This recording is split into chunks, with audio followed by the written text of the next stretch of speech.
I haven't eaten for a long time, so I just...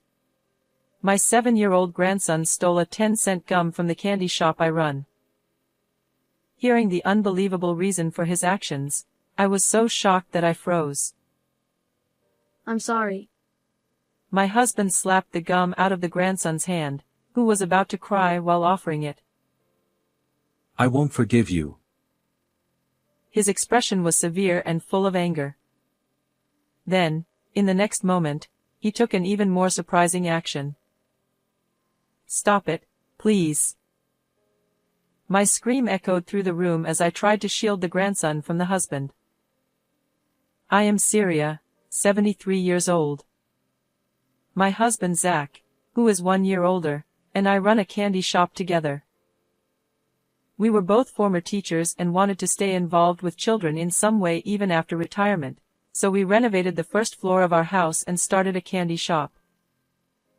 The shop became a haven for local children and was always bustling with activity. Our only son, Greg, who is 47 years old, built a house near ours and lives with his wife, Kathy, and their son, Tom. Kathy was also a teacher but retired to become a housewife after getting married. Our son, who works in sales at a large company, always seemed busy, often leaving household matters to his wife. Kathy had a straightforward personality, and the words she said to me soon after their marriage were shocking. I'm afraid of being bullied by my mother-in-law, so I have no intention of associating with you outside of major family events. Unlike me, who was stunned by her unexpected statement, she showed no sign of remorse. At that moment, I felt uneasy about their married life. As Kathy rarely showed her face as she had declared, our son often brought the grandson to our house. Look, Tom, come here. This candy is delicious. Try it. Oh no, no. Kathy has forbidden it. What? Why? She said candy is bad for the body and never to let Tom eat it. This happened when our grandson reached the age to enjoy candy. Even though I thought it would be good for him, I was unexpectedly refused. She seemed to manage the grandson's life and education with strict control. Knowing her serious and inflexible nature, I couldn't say anything. When Tom turned 5, Kathy became even more determined to prepare him for elementary school entrance exams, increasing her strictness. I don't think it's necessary to force him to take the exam, but if I say anything, it comes back 100-fold. Greg couldn't stand up to his wife and was completely under her thumb. I worry about Tom being so tightly controlled at such a young age. Despite my worries, our grandson was always cheerful and excited about the candy in our shop when he visited. Although our son initially hesitated to give him candy, he eventually started sneaking it to him. He seemed to think that a little enjoyment wouldn't hurt. I love this 10-cent gum. I want to eat 100 of them. You really love that, don't you? Actually, I loved it when I was a kid too. Greg began teaching his son how to make bubble gum, and they looked so happy together. If Tom is this happy, it was worth continuing the candy shop. Warm moments flowed that day. However, a few days later, Kathy stormed into our house with a furious expression. What have you done? You let Tom eat candy without my permission? She ranted as if a fuse had been lit. I manage everything Tom eats. I can't believe you let him eat such unhealthy stuff. Kathy, calm down. I apologize for giving him candy without telling you, but the candy here isn't unhealthy. Despite my words, she was too agitated to listen. Why would former teachers lower themselves to run a tiny candy shop? Don't you feel embarrassed? My husband's face darkened upon hearing her words. Wait a minute. Are you insulting us for running a candy shop? Despite Zach's angry glare, she acted as if nothing was wrong. Selling items worth only a few cents for a meager profit. It's just a hobby for the elderly. She sneered, completely looking down on us. The shop is about making children smile, not profit. Though anger bubbled inside me, I held it back for Greg and Tom's sake. Tom didn't get into his first-choice school for the elementary entrance exam, but he got into the second choice. Grandpa, Grandma, I passed. Congratulations, Tom. You worked so hard. While we were happy, Kathy looked displeased. Greg continued to bring the grandson over occasionally, but he was transferred for work and decided to move alone, considering Tom's schooling. After that, Kathy never came to our house, and we couldn't see our grandson anymore. I'm worried about Tom being alone with strict Kathy. Greg's new job was far away and kept him busy, making it hard for him to visit, increasing my worries. As summer vacation began and the shop filled with children, my husband and I worried about Tom. I wonder if he's okay. Greg said there's nothing to worry about. Even though Zach said that, my anxiety remained. One day, around lunchtime, the shop was empty, so I asked my husband to mind the store while I prepared lunch inside. Suddenly, I heard my husband's sharp voice from the shop. Tom, what did you do? Hearing our grandson's name, I rushed to the shop. There, I found Tom looking down, about to cry, and Zach staring at him sternly. What happened? Without answering, my husband stared at our grandson. Tell us what you did. With a furrowed brow, Zach raised his voice, causing Tom to flinch. Shaking, he slowly opened his tightly clenched hand to reveal his favorite 10-cent gum. I haven't eaten for a long time, and I was so hungry. Tom, pale and small, wouldn't meet our eyes. Incredibly, our grandson had tried to steal gum. The shock left me paralyzed. I don't believe you would do such a thing without reason. Can you tell us what happened? Hearing my words, tears welled up in his eyes, and he began to cry. I gently patted his back to calm him. Then, he revealed something even more shocking. Mom always makes me do fourth grade problems, but I'm only in first grade, so I can't. When I can't, she gets mad and won't let me eat. That's terrible. You can't solve problems for older kids. How can you eat then? He survived by eating school lunches, but with summer vacation, he hadn't eaten in 4 days. Mom always tells me to study and leaves. So I go to the park and drink lots of water to feel full. Unbelievably, Kathy locked the fridge to prevent him from getting food. Even worse, it seemed she turned off the water main, as there was no water available. In this heat, that's dangerous. Hearing this, my anger towards Kathy intensified. Grandpa, I'm sorry for stealing. After finishing his story, Tom tried to return the gum. I won't forgive this.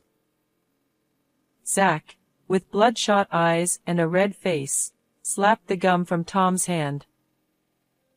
Then he raised his hand towards Tom's head.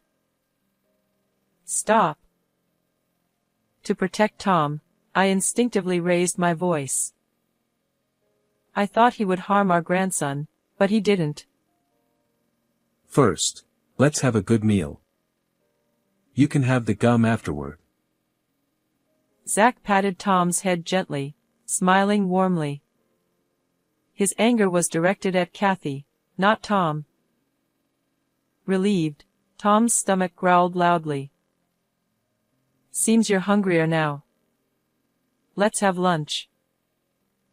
I quickly made Tom's favorite omelet, and he ate to his heart's content.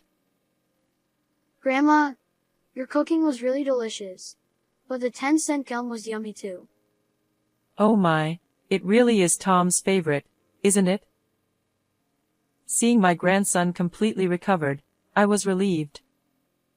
But at the same time, recalling the detailed story he told me, anger began to boil within me. I can't forgive anyone for putting Tom through something like this. According to my grandson, Kathy often said she was going to see her friends and would be out until the morning. Leaving little Tom alone without giving him any food and going out at night is absolutely unacceptable. I decided to take action against such a daughter-in-law and devised a plan. A week later, I contacted Kathy and told her to bring Tom to the shop. Tom, Grandma has something important to talk about with Mommy. Can you wait at home with Grandpa? Okay. But, Mommy. Watching my sulking daughter-in-law's mood, my grandson went into the house.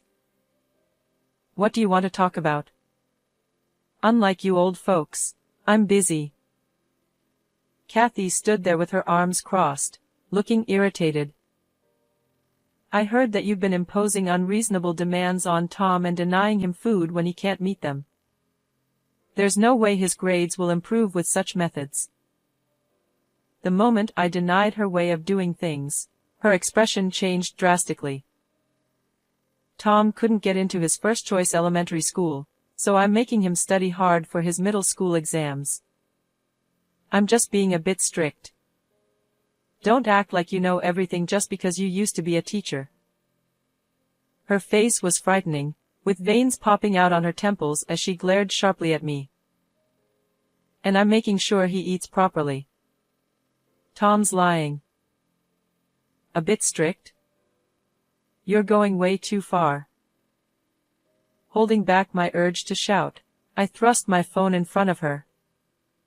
On it, Kathy was seen scolding Tom for not solving problems, laughing that he wouldn't get any food, and locking the fridge before going out. What is this? Kathy was momentarily stunned but then started yelling back in anger. How dare you install hidden cameras in my house? That's illegal. She shouted, ignoring her own actions. Do you think I did this without permission? Greg allowed it. If he sees this, it's all over for you. Upon hearing about her cruel treatment from my grandson, I had immediately called my son and told him everything. We planned together to rescue Tom from his hellish life.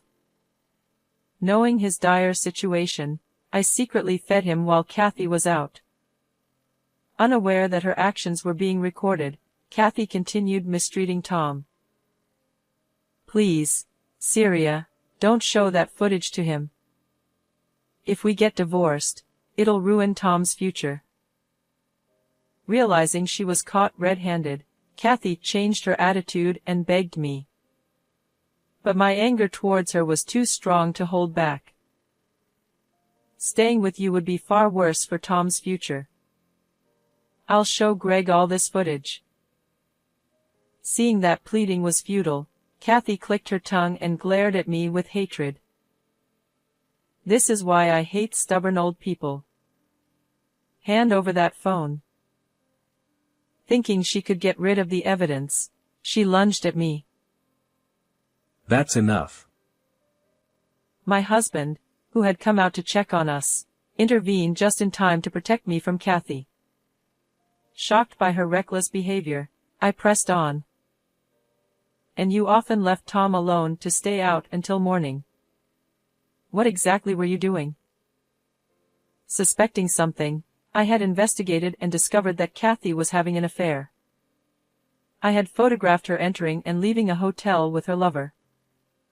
When I confronted her with the photos, she turned red with anger instead of being embarrassed. So now you're playing detective? What a waste of your former teacher status. For my precious grandson, I don't need any titles.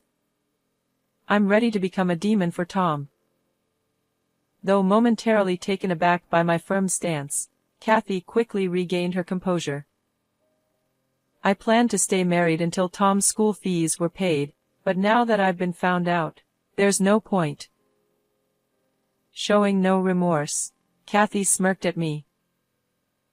Anyway, I was going to divorce Greg and be with him eventually. It was time to bring her down to earth. Unfortunately, your plan won't work. Your lover is married too. What? No way. He told me he was single. I had found out her lover was married and had lied to her about being single. I've told him everything. He begged me to keep it a secret from his family and said he'd break up with you. That's a lie. He wouldn't leave me. Kathy was in shock and disbelief. Wake up. You've been deceived. If I lose him, how will I go on? Kathy collapsed to her knees, stunned. I delivered the final blow. Greg is going to take Tom and divorce you. You'll have to live with the consequences alone. Wait a minute. Are you talking about alimony and money? I can't do that. I've been a housewife too long to go back to teaching. Despairing at my words, she fell to the floor, sobbing. Seeing her like that, I felt no sympathy. How can someone who couldn't even take care of their own child have been a teacher? Aren't you ashamed? Hearing my words, Kathy cried even harder. Later, my son and his wife officially divorced. Kathy was ordered to pay $30,000 in alimony and $300 a month in child support. Her affair cost her another $20,000 in compensation, and her lover's family found out, leading to another $20,000 in compensation from her. Burdened by debt, Kathy now works day and night and lives a life of hardship. Meanwhile, with Greg and Tom back home, my days have become busier. Welcome. Free and full of energy again, my grandson loves helping out at the shop. I look forward to continuing to protect our shop and living happily with my family. How was this story? Don't forget to subscribe to our channel. See you in the next video.